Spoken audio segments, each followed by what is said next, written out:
The blood-red sun sank low over the dusty horizon as Clara Zimmerman knelt before the weathered wooden cross, her wedding dress stained with dirt and tears, her hands trembling as she clutched the locket that contained the only remaining image of the man she was supposed to marry that very day.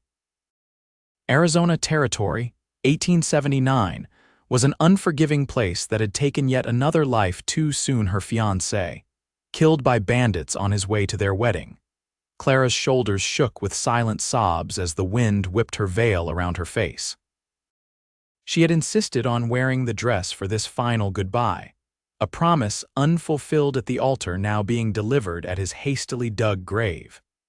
The small cemetery on the outskirts of Copper Springs held too many young souls, taken by disease, violence, or the harsh desert itself. "You deserved better than this," she whispered, her fingers tracing the crude letters carved into the cross. "We both did." Lost in grief, she didn't notice the approaching rider until the horse nickered softly behind her. She turned, startled, one hand instinctively reaching for the small derringer hidden in the folds of her dress, another necessity of frontier life. "Pardon me, madam," the stranger said, removing his hat. "Didn't mean to frighten you." He sat tall in his saddle, dust coating his clothes from what appeared to be many days of hard riding.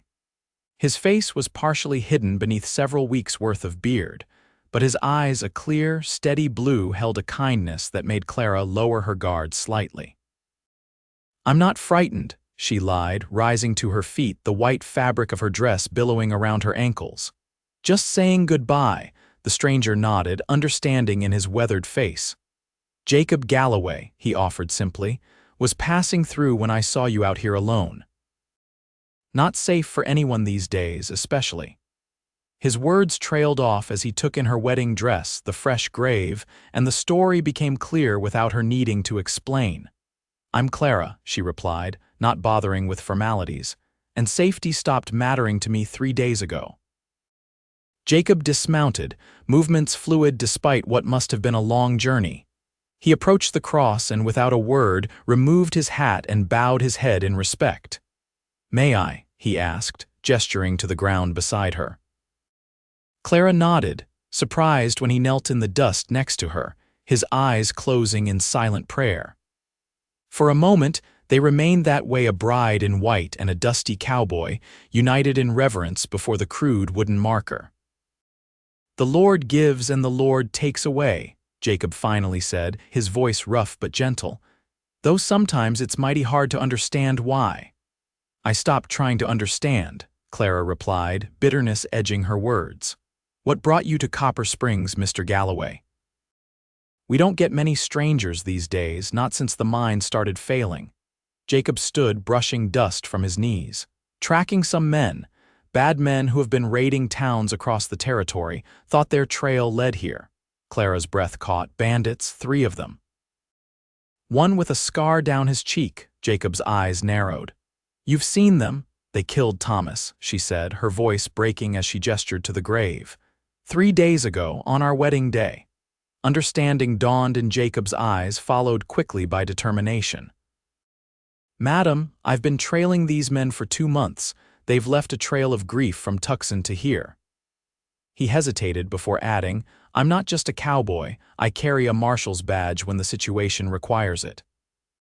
Clara looked at him with new eyes, noticing for the first time the way he carried himself, the weathered gun belt that spoke of frequent use. "They're still here," she said quietly. "In town.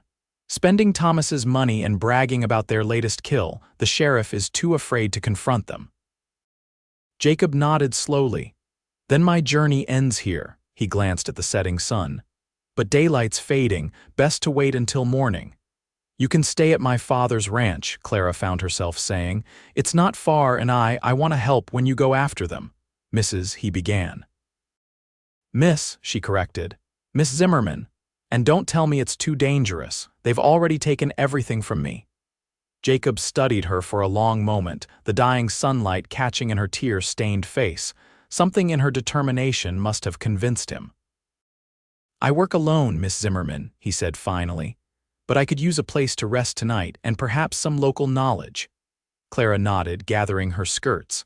"Follow me, Mr. Galloway, and I promise you by tomorrow night those men will face justice one way or another." As they left the cemetery, neither noticed how the wind had settled, as if the very elements approved of their emerging alliance. The bride had wept at the cross in the dust, and the cowboy had prayed with her. Now, unknown to either of them, fate was weaving their paths together in ways that would forever change the landscape of their hearts. The ride to the Zimmerman ranch was silent, save for the steady rhythm of hoofbeats against the packed earth. Clara rode side saddle, her wedding dress tucked awkwardly around her, refusing to change despite the impracticality. It was as if shedding the white gown would mean truly accepting that her wedding day had become a funeral instead. The ranch house appeared on the horizon, a sturdy structure surrounded by cottonwood trees that provided rare shade in the Arizona desert. A man with gray-streaked hair stood on the porch, his posture stiffening when he spotted his daughter returning with a stranger. "Clara." He called, hurrying down the steps. "I was about to come looking for you." His eyes darted suspiciously to Jacob. "Who's this?" "Papa, this is Mr. Jacob Galloway," Clara explained, allowing Jacob to help her dismount. "He's a marshal tracking the men who killed Thomas." George Zimmerman's weathered face shifted from suspicion to cautious hope. "A lawman, federal, territorial," Jacob clarified, shaking the older man's hand. "I've been deputized to bring in the Collins gang, been on their trail for 8 weeks. "Well, you've found them," George said grimly. "They've been terrorizing our town for 3 days, drinking and threatening anyone who looks at them wrong. Sheriff Davis is useless afraid of his own shadow." Clara removed her veil, carefully folding it as she spoke.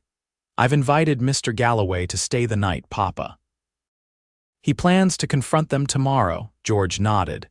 "You're welcome here, Marshal. Any man willing to bring those murderers to justice has a place at our table." He turned to his daughter, concern etching deeper lines in his face. "Clara, you should change." "You can't keep wearing 'I'll change when they're dead,'" she interrupted, her voice soft but unyielding. "Not before." Inside the ranch house, the housekeeper, Mrs. Perkins, prepared a simple but hearty meal of venison stew and cornbread. Jacob ate gratefully, realizing he'd had nothing but jerky and hardtack for days. Throughout the meal, he explained his pursuit of the Collins gang, 3 brothers who had graduated from petty theft to murder across 3 territories. "They've killed at least 12 people that I know of," Jacob said, accepting a cup of coffee from Mrs. Perkins. "Thomas makes 13. 14, Clara corrected quietly. "They shot our ranch handily when he tried to bring me the news about Thomas." Jacob's expression darkened. "I'm sorry, Miss Zimmerman, these men have much to answer for." "How do you plan to take them?" George asked. "There are 3 of them and they're always together." Jacob considered for a moment. "I'll need to separate them." "Taking all 3 at once would be difficult, even with surprise on my side." "The youngest one, Levy Collins, spends his mornings at Bessie's Cafe," Clara offered.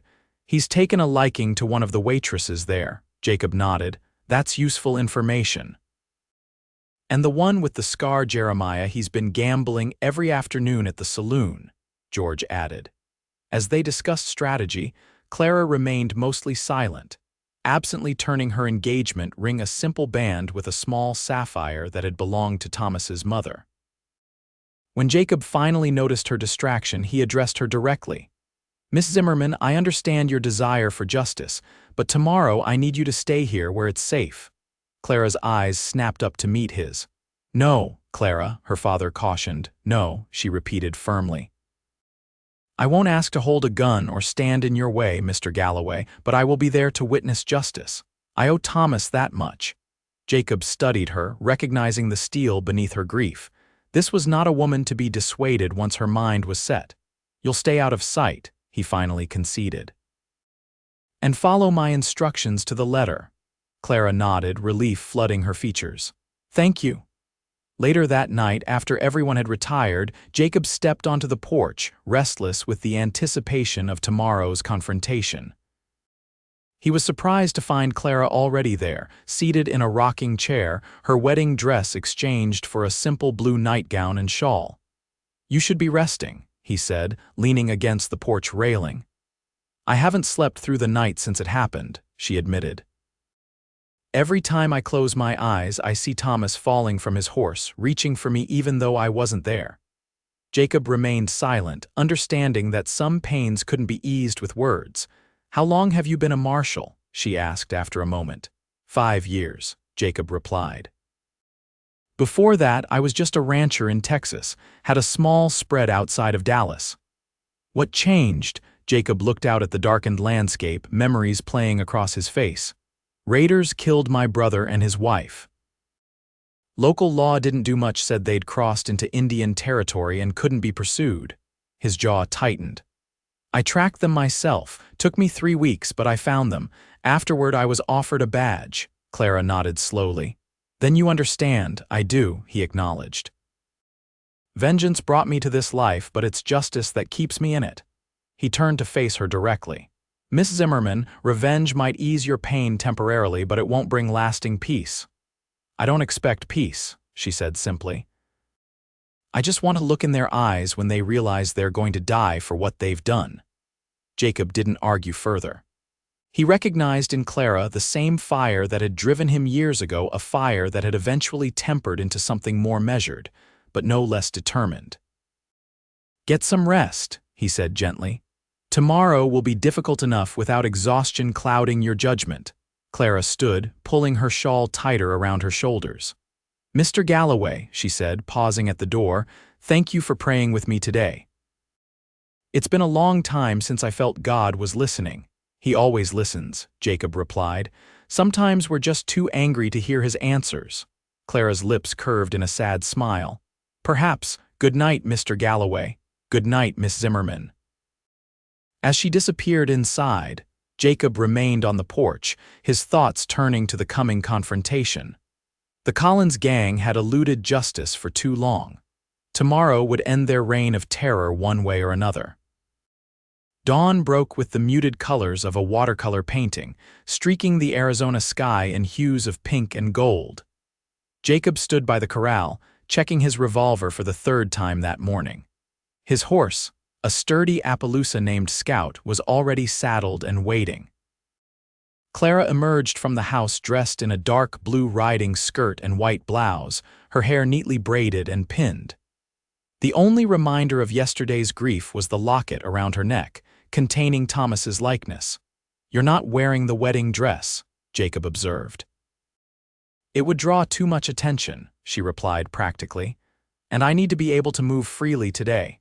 George Zimmerman joined them, his expression grim as he handed Jacob a Winchester rifle. "This was my son's. It's a good weapon." Jacob accepted it with a nod. "I'll return it when this is done." "See that you do," George replied, his meaning clear. "Come back alive." The ride to town was tense, the morning air still cool enough to raise goosebumps on Clara's arms, though she couldn't tell if it was from the temperature or anticipation. They reached Copper Springs just as businesses were opening for the day. "Bessie's Cafe first," Jacob decided, dismounting and securing both horses behind the general store. "If Levy Collins keeps to his routine, we can take him without alerting his brothers." The cafe was nearly empty when they entered, just a few miners having breakfast before their shift. Levy Collins sat alone by the window, his attention focused on a pretty waitress who smiled nervously whenever she approached his table. Jacob positioned Clara at the counter, ordering coffee for them both while he assessed the situation. "When I make my move," he murmured, "stay low and out of sight." Clara nodded, her fingers clutching her coffee cup so tightly her knuckles turned white. Jacob waited until the waitress moved to the kitchen before approaching Collins' table. The young outlaw looked up, irritation crossing his features at the interruption. "Morning," Jacob said pleasantly. "Mind if I join you?" "Table's taken," Collins grunted, his hand drifting toward his gun. Jacob moved with startling speed, drawing his revolver and pressing it against Collins' side before the outlaw could react. "I wouldn't," he advised quietly. "Territorial marshal, You're under arrest for murder and robbery? Collins froze, his eyes darting around the cafe. You're making a mistake, mister. No mistake. You're Levy Collins. You and your brothers killed a man named Thomas Blackwell 3 days ago, shot him in the back on his wedding day. Jacob's voice remained steady, but his eyes hardened, and that's just the most recent in a long list of crimes. Fear flashed across the young outlaw's face. Look, that wasn't me. That was Jeremiah. He's the one who pulls the trigger. I just save it for the judge, Jacob interrupted. Stand up slowly and keep your hands where I can see them. As Collins reluctantly obeyed, Clara watched from the counter, her heart pounding. This was one of the men responsible for destroying her future, looking so ordinary in the morning light, no horns or claws, just a cowardly young man with fear in his eyes.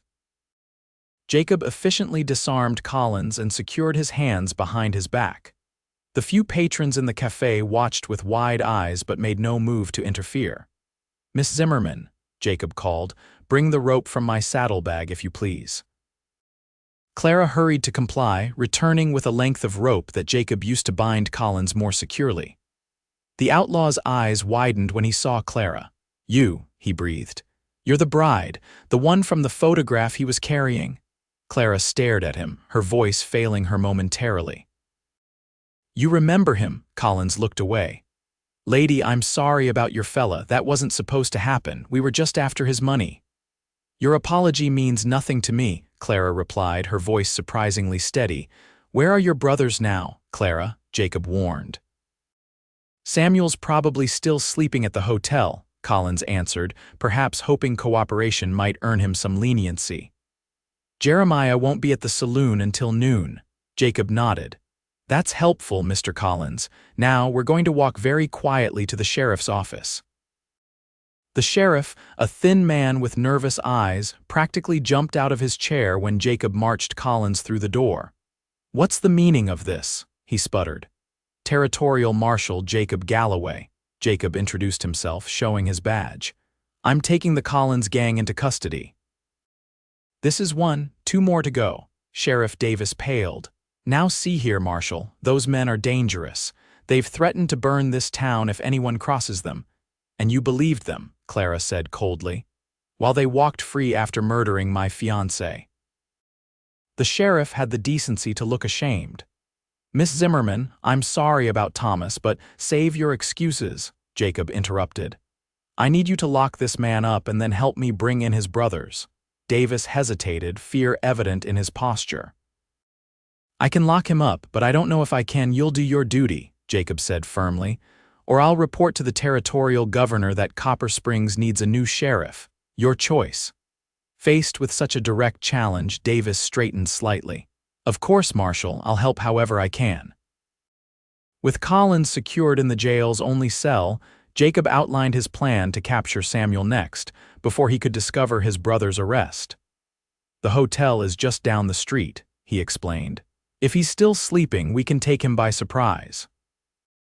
Clara insisted on accompanying them, despite Jacob's objections. "I'll stay in the hallway," she promised, "but I need to see them all brought to justice." The Copper Springs Hotel was a 2-story building with peeling paint and creaking floorboards. The clerk at the front desk nervously confirmed that Samuel Collins was in room 204 and hadn't been seen yet that morning.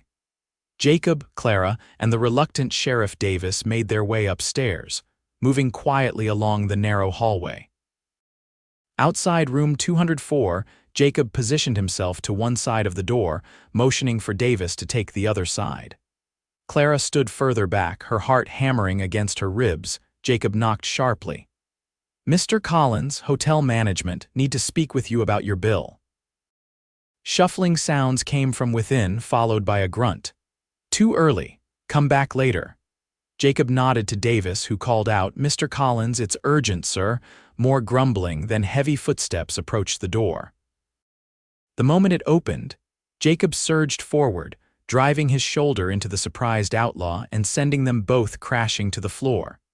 Samuel Collins was larger than his younger brother, with a wild beard and powerful arms that lashed out as he struggled against Jacob's assault. They grappled across the floor, upending a chair and sending a lamp shattering against the wall. Davis stood frozen in the doorway, his revolver drawn but unwilling to fire for fear of hitting Jacob. Clara watched in horror as Collins managed to land a solid punch to Jacob's jaw, momentarily stunning the marshal. Without thinking, she grabbed a ceramic water pitcher from a side table in the hallway and rushed into the room. As Collins raised his fist for another blow, Clara brought the pitcher down on his head with all her strength. It shattered with a satisfying crash, and Collins slumped forward, dazed. Jacob quickly regained his advantage, flipping the outlaw onto his stomach and securing his hands with handcuffs. "Much obliged, Miss Zimmerman," he panted, "though that wasn't part of the plan." Clara set down the broken pitcher handle, suddenly aware of what she'd done. "I couldn't just watch him hurt you." Jacob's eyes met hers with an expression of surprise and something warmer that made her heart skip. "Well, your timing was impeccable." With Samuel Collins secured in a second cell, hastily cleared of the jail's storage items, only Jeremiah, the leader and most dangerous of the brothers, remained at large. According to the hotel clerk, he had left early that morning, heading toward the livery stable. "He's planning to leave town," Jacob realized. "He must suspect something's wrong when his brothers didn't meet him." "The livery is at the edge of town," Davis explained. "If he's already there, then we need to hurry," Jacob finished, checking his revolver and the Winchester rifle. "Sheriff, you stay here and guard the prisoners. Miss Zimmerman, I'm taking you back to your father's ranch." Clara shook her head. "No, Jeremiah Collins is the one who shot Thomas." "The others confirmed it. I need to see this through." Jacob studied her determined face and sighed. "You'll stay with the horses then, out of sight and out of danger." They hurried to the livery stable, a large wooden structure on the outskirts of Copper Springs. The smell of hay and horses greeted them as they approached cautiously. "Stay here," Jacob whispered, positioning Clara behind a water trough. "If shooting starts, get down and stay down." Clara nodded, watching as Jacob moved silently toward the stable entrance, rifle ready. He disappeared inside, and for several long moments, there was only silence. Then a shout erupted, followed by the thunder of hoofbeats. A horse burst from the stable at full gallop, a rider low over its neck, Jeremiah Collins, making his escape. Jacob appeared a second later, firing a warning shot that went wide. "He's getting away," Clara cried, her heart sinking as she watched the murderer putting distance between himself and justice. But Jacob was already running to where they'd left their horses. "Not for long," he called to her. "Stay here." Instead, Clara gathered her skirts and ran after him, refusing to be left behind. Jacob didn't waste time arguing, simply helping her mount before swinging onto his own horse. They set off in pursuit, the horses' hooves kicking up dust as they galloped down the road leading out of town. Jeremiah Collins was a skilled rider, but he was pushing his horse too hard. As they pursued him across the open desert, Clara could see the animal beginning to flag. "He's headed for the canyon," Jacob shouted over the wind, "trying to lose us in the rock formations." The chase led them through increasingly rugged terrain into the labyrinth of red rock canyons outside Copper Springs. Collins disappeared around a bend, and when they followed, they found his horse standing riderless, sides heaving from exertion. Jacob dismounted quickly, helping Clara down. "He's on foot now. Stay behind me." They proceeded cautiously, Jacob scanning the rocky outcroppings above them. The canyon walls rose on either side, creating natural hiding places for an ambush. A rifle shot cracked through the air, the bullet striking rock inches from Jacob's head. He pushed Clara against the canyon wall, shielding her with his body as he located the source of the shot. Collins, positioned on a ledge 30 feet above them. "Give it up, Collins," Jacob called. "Your brothers are in custody. There's nowhere left to run." "Then I'll take you both with me," Collins shouted back, firing again. The bullet ricocheted off stone, sending fragments flying. Jacob returned fire, forcing Collins to duck behind a boulder. "Stay here," he murmured to Clara. "I'm going to circle around and come up behind him."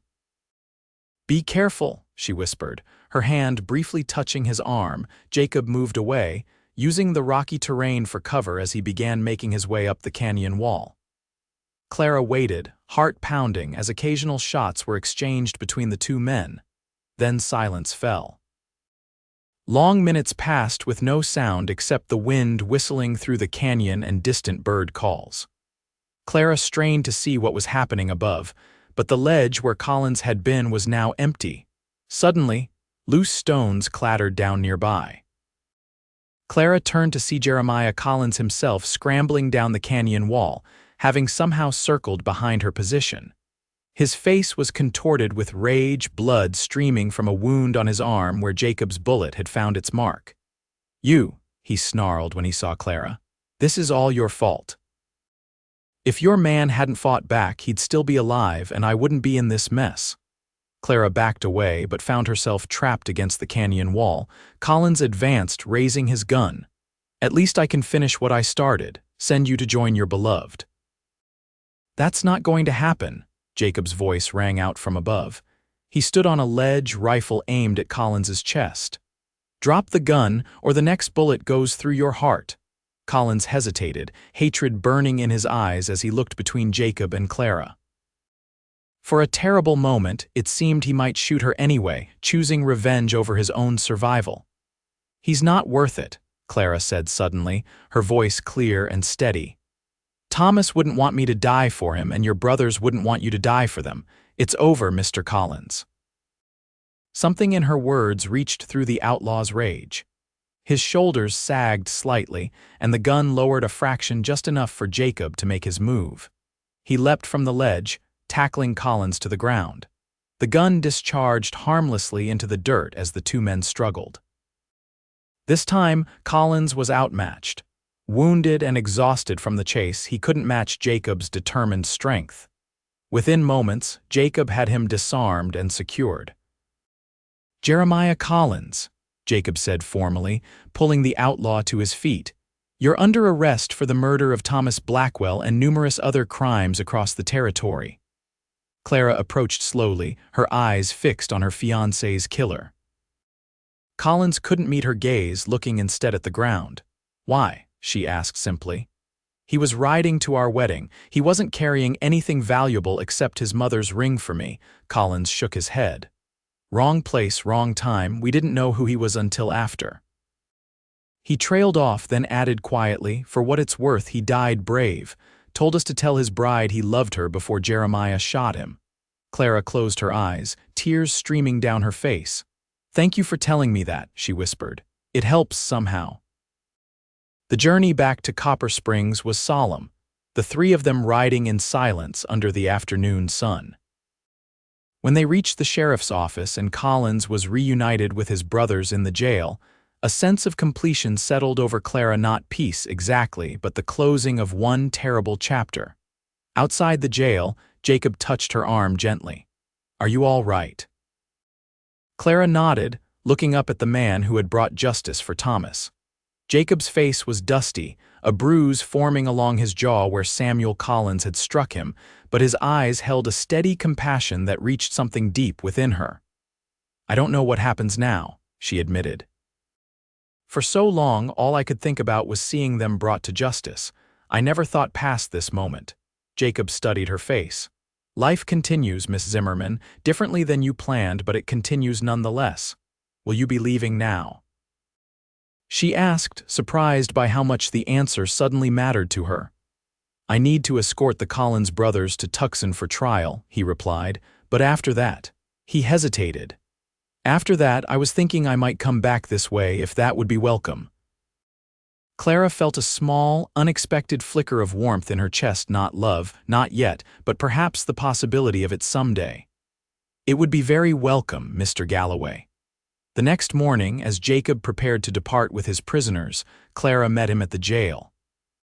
She had brought food for his journey and a letter of thanks from her father. "The stage to Tucson leaves in an hour," Jacob said, securing the last of his provisions. "Sheriff Davis has agreed to help escort the prisoners." Clara nodded, suddenly finding it difficult to say goodbye to this man who had entered her life only 2 days earlier, yet had changed it so profoundly. "Mr. Galloway," she began, then stopped. Jacob, I want to thank you. Not just for bringing Thomas's killers to justice, but for praying with me at his grave, for showing me that life can go on even after such loss. Jacob took her hand, his calloused fingers gentle around hers. Clara, I made you a promise at that cross. Not just to bring these men in, but that life would continue, that there could be hope again. He paused, seeming to choose his next words carefully. I'd like to keep that promise if you'll allow it. Clara looked up at him, seeing not just the determined lawman but the man beneath one who understood grief and justice and the long road to healing. I think, she said softly, that I would like that very much. I'll be back in 3 weeks, he promised. And perhaps then, we can begin to see what the future might hold. As the stage departed later that morning, Clara stood in the dusty street, watching until it disappeared from view. For the first time since Thomas's death, she felt something other than grief shaping her thoughts of tomorrow. She touched the locket at her throat, whispering a final goodbye to the man she had planned to marry. Then she turned toward home, toward life continuing, toward the promise of a cowboy who had knelt with her in the dust and shown her that even in the wilderness of grief, new paths could emerge. 3 weeks later, when Jacob Galloway returned to Copper Springs, Clara Zimmerman was waiting not in a wedding dress, but in a simple blue gown that matched the spring wildflowers beginning to bloom across the desert. And when he took her hand, both knew that while some journeys end in sorrow, others begin with unexpected hope, born from prayers offered together beside a weathered cross in the Arizona dust.